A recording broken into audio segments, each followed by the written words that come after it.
What's up, y'all boys? Today we're gonna react to why UFC fighters are actually scared of Khamzat. Why can't I never pronounce his name right? Khamzat. I can't pronounce it. I can't. Yeah, so I'm about to go to work. I think it's gonna be the last video today. It sucks because I have to work overnight for one day because of the holidays. I hate it. Oh, it's my brother's birthday. Wow. Wrong phone too. Wow, I forgot, bro. I forgot. But yeah. So what I'm gonna do? Yeah, do this last video, and that's about it. I gotta go to work. All right, let's get into it. In the UFC, you'll find every fighter at each other's throats trying to get to the top. It's all so wholesome. But somehow there is one fighter that through all the competition can't seem to get into a fight. Straight out of Chechnya, it's Khamzat Chimaev. The Chechen brawl is frustrated, not because of a bad payday or a pesky injury, but because he just can't seem to find a fight. Honestly, as the memes say, you know you're screwed if you see a kempt beard with a scarred lip, though I wouldn't recommend running. Well, if you want to be on the receiving end of a complete thrashing. Think I'm exaggerating? Fighter Kevin Holland would honestly disagree. Well, if he remembers any of what transpired at UFC 279. Roll the clip. Yikes. I'm the most dangerous guy here. I got a gun for everyone. I kill everybody. Allahu Akbar. He said Allah. You know you're the real deal. Allahu Akbar. You know you're the real deal if you can make a UFC welterweight look like a rag doll. The man stands undefeated with 12 wins and a will to demolish anything that steps in his way. Even DC's afraid of the dude. We've done this the whole time. Anthony Johnson, everybody. I catch the wrist. It's just a wrist ride. Just a little background. Daniel Cormier is the man who has had a one-on-one rivalry against one of the scariest and most successful fighters the UFC has ever seen, John Bones Jones. Not to mention he's a former UFC light heavyweight and heavyweight champion, so you know he's seen some stuff. Well, now that he is in a more docile role as an analyst, he can truly go candid with what he really thinks of UFC fighters on his YouTube channel. We love you, DC. He even praised fellow commentator and podcaster Joe Rogan for confronting Chimaev in the post-match interview of Kevin Holland's mauling. Yes, still recovering from it. I was in a situation where still recovering. I praise Khamzat because he just ragdolled Kevin Holland in one of the most spectacular performances of the year. Some context. You know what makes Kevin's demolition worse? That he wasn't even meant to fight Chimaev in the first place. After missing weight before his potential bout against Nate Diaz, Chimaev really won the award for Blooper of the Year. Don't tell him I said that. And after his match against Kevin, Joe Rogan stood up to take one for the team and asked Chimaev the all-important question, "What happened, bro?" But make no mistake, Rogan has nothing but respect for the Chechen fighter. And why would he? This is the man who carried fighter Li Jingliang over to Dana White's corner only to trash talk. Oh my God. While Li was grappled shut like a deer in a bear trap by Khamzat, he was telling the president of the UFC why he is the king here. Wow. And that he is going to hog the throne for a very long time. And that's not all. I am going to kill everybody, said Khamzat Chimaev politely. Everybody. I come here for everybody. Kill everybody. I'm the champ. I'm the king. Kill everybody. Ah! Honestly, I'm just wondering what Lee is going through being manhandled by Khamzat like that. My guess, the year of the Boars came in a little too early. But he kept adjusting, and he's going to be relentless like that until he gets to finish. That's what makes Khamzat so dangerous to squeeze, crazy. Joe Rogan and Mike Tyson's podcast, Hot Boxin', dubbed him a psychopath. Listen, alligator. No, that's not what happened. This is what they had in New York, right? Yes, in New York.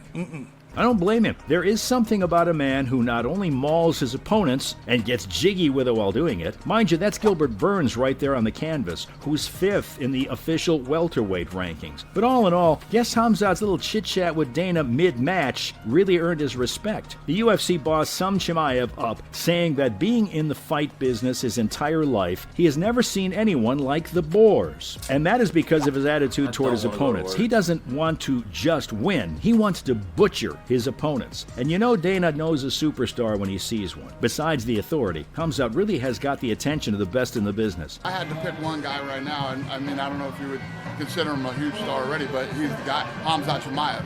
You know, Khamzat Chimaev is...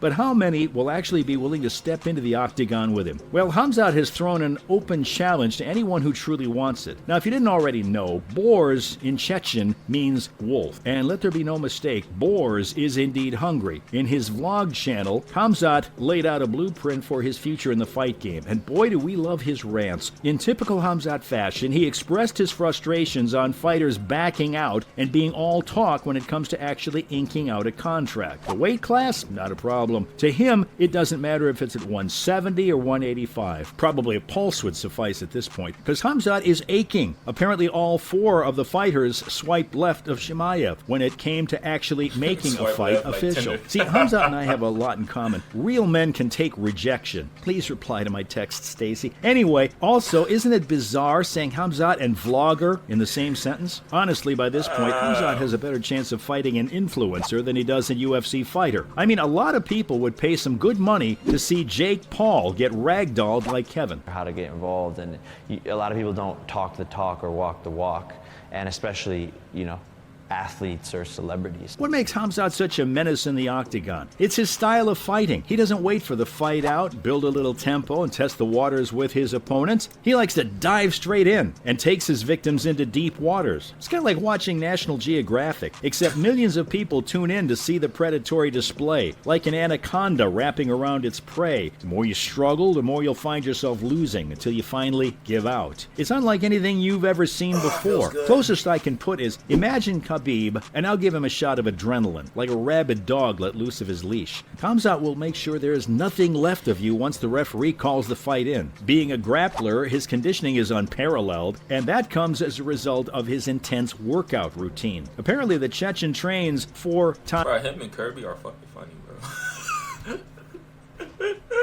Times a day. We're talking 5-minute rounds on the treadmill, where each round, Khamzat's coach, Andreas Michael, ups the incline, which is, mind you, higher than anyone else in the training group from the get-go. 20 seconds on, 20 seconds off. It's a killer workout for a killer like himself. When asked who really inspired me to be like this, Khamzat replied by saying, drum roll, me, mic drop. Now, you take him down the pound, let him up, start over. Khamzat said that he always acknowledged his talents and he didn't think any less of himself. He believed he had something to put out and make a better life for himself. Besides dishing out straight thrashings of his opponents, Khamzat can dish out a little philosophy too. During the number with ESPN, Chimaev has said, hit up some piano for this one, that if you want to get 100 kilometers in life, you can't simply get there if you stay thinking about how you're going to get there. Maybe you'll go halfway and die, but you can get there. Okay, Muhammad Ali, we see you. Honestly, seeing Chimaev talk all philosophical really makes you think. He is, after all, human. Which have you even more curious about who was Chimaev before he became the phenomenon he is right now? Well, Khamzat Chimaev was born in a small village in the Russian Republic of Chechnya. Befittingly enough, the... Bro, I will never fight a Russian. They some different breeds up there, bro. The video I see with bears, nah, they some... What? warrior himself was born just months prior to the first Chechen War. I know, sounds like an origin story for a Mission Impossible antagonist, isn't it? Since Khamzat was a cub, he had that killer instinct in him. No, seriously. This one time, Khamzat came home with a black eye because some guys jumped him. His brother, Artur Chimaev, asked him, his little boars, why he'd let the robbers jump him. Khamzat started to cry, cue the awes, only to grab the nearest knife he found, shouting, I will kill them. And that was the true story of Khamzat Boers Chimaev. And you know the scariest part about him? That he's just getting started. See you in the next video. Yeah, of course. My first friends, I'm gonna go back home to my country, Sweden, Chechnya, so visit my family and be with them. The way he sound, I never, bro, what?